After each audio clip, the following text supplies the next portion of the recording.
If you buy the average home in the US today, you're not really paying $400,000. You're paying closer to $800,000.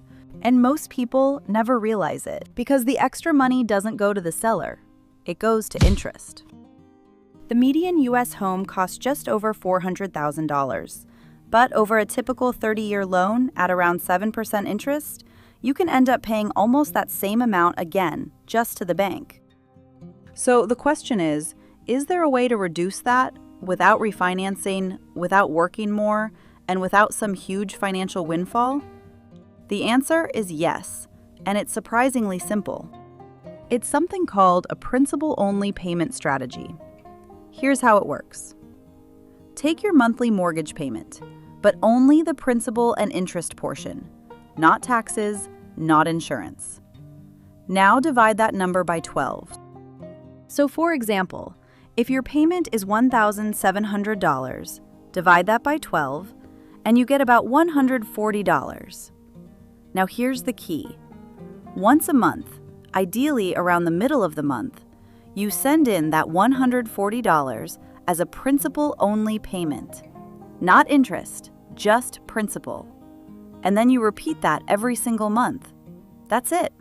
It sounds small, but this works because of how mortgages are designed. In the early years of your loan, most of your payment isn't going toward your house. It's going toward interest. So when you reduce the principal early, you're actually reducing the amount of interest the bank can charge you for the rest of the loan. That's why financial experts like Dave Ramsey have been saying this for years. If you want to get ahead, you have to attack the principal early. Now let's look at what this actually does. On a $400,000 home with a 7% interest rate, this one small habit can save you over $150,000 in interest. And it can cut more than 7 years off your mortgage. 7 years.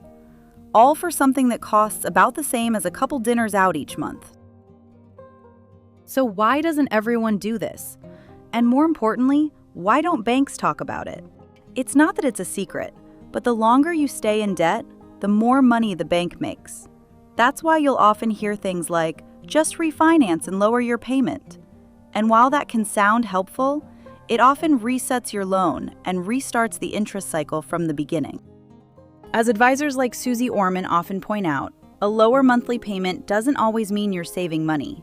Sometimes you're just paying longer. Combine this strategy with consistent investing, and over time, you can go from 6 figures in debt to becoming a millionaire in less than 10 years.